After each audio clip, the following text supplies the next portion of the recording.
You've tuned into The Mountain Gardener with your host, Ken Lain. Gardening, it can be challenging, but with these simple insider tips, you'll reap huge rewards. Now, let's tune into today's Mountain Gardener with Ken and Lisa. All right, so I spent last week, I had a business trip that took me to the Texas Nursery and Landscape Association's annual event. So this is all of the growers, retailers, architects, folks involved in our industry met in San Antonio, Texas. It didn't take me very much to get to a trip to San Antonio because I've got two of my four kids live in San Antonio, and the other one of my four kids lives in Austin. So we just said, let's make a trip of it. And I did the show last week. And so this is a lot of the Western agaves, hardy cactus, some very rustic slate or stone benches, fountains. It's just interesting Texas kind of Southwestern mix. It's unique. You're not going to find it anywhere else in Arizona. And so we've got those things coming. And so it's a good trip.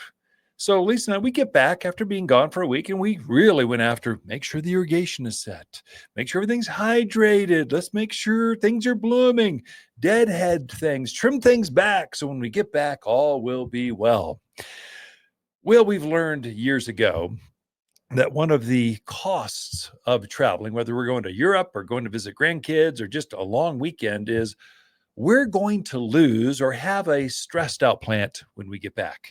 And sure enough, I thought I had everything perfectly honed in, and I lost one of my big cachet flowering baskets.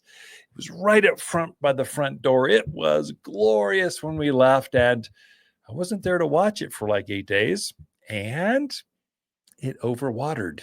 It just stopped blooming.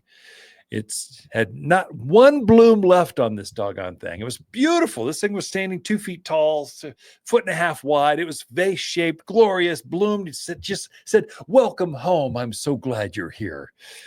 And then we get back after a week and it is completely out of bloom. It's got dead tips to it. I'm going, there's probably no recovery from this, or I don't want to take that time. I just picked it up, took it to the trash can because it was trash day this week, put it right in there, said, "See you later. It's been a good ride." Cost of travel, whether it's a cruise or whatever you're doing, I just figured, I have house sitters. They come look at things. They make sure, but they just don't water things. They just aren't, they're taking care of the dogs, not so much the plants. And so usually the dogs come back overweight. They put on a pound or two. They're so happy. And then we come back home. They're going, "You need to walk more, dogs, and the plants need to be trimmed back even more." So don't beat yourself up. It's just a plant. I mean, if we lost a dog, we won't go down that path. And TMI, I can share too much sometimes, our philosophy, but we do like to travel. We have kids kind of all over the place, and we like to go see them. And so sometimes to hug a grandbaby, it's okay to lose a plant and come back and start over again. We're probably a week away, maybe two, by Labor Day at most. The fall crops will be harvested. Right now they're up. They're not quite full enough. They need a few more days to fill out, flush out. These are the winter blooming or winter harvesting vegetables. The fall flowers like snapdragons and pansies and mums and asters and phlox and all these other fall and winter flowers. We're almost in this transition. The marigolds will be coming in. So it's that kind of thing. So it's not done planting. What we have are 3 very distinct seasons. And so we have a very strong spring season. Everyone knows spring, but really the season before that is early spring. These are plants that love bright days, but it's still cold. It's still through April, it can still frost. And so you need plants that can take that. Then you got spring, the big planting season. This is May and June, just spring, spring, spring. June is really, is the start of summer planting, but summer really is July, August into September. you've got summer. These are crepe myrtles and rose of Sharons, and the roses bloom all over again. These plants that just love the heat. They love the sunshine. They wish it was 24/7 sun all the time. It never even they wish it was 90 all the time. That's what's blooming right now. And now we're transitioning. We're going to come down. The days are already getting a little bit shorter. You can sense it. If we just had a rainstorm or two, we'd really be there. But now we're going into that fall season. This is mums and asters and flowering phlox, and the marigolds are looking even better. The fall vegetables, your tomatoes stop blooming, but then your cabbages and your lettuce and your spinach and your Brussels sprouts, they all love that fall season. And then we go into winter. Those are basically your seasons for the year.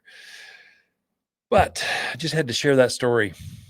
Don't beat yourself up because you lost a plant while you're traveling. That is part of the cost. When you book that airline ticket or that cruise, just go, oh, and I need an extra $100 for my plants that are going to suffer. I will just have to go to the garden center. Come on down to Waters. We'll get you a new one. For $20, you can have an amazing new plant right out there, and it didn't cost you that much. Waters garden companion plants for August are radio red salvias, butterfly bush, and trumpeting vine. Large clusters of red and orange flowers create a dramatic show all season long with Waters trumpet vine. This vigorous vine thrives in heat and blooms profusely with neglect. Quickly covers large areas as a ground cover, spilling over retaining walls, screening a fence, or cloaking arbors. Guaranteed to attract more hummingbirds, and only found at Waters Garden Center, 1815 Iron Springs Road in Prescott.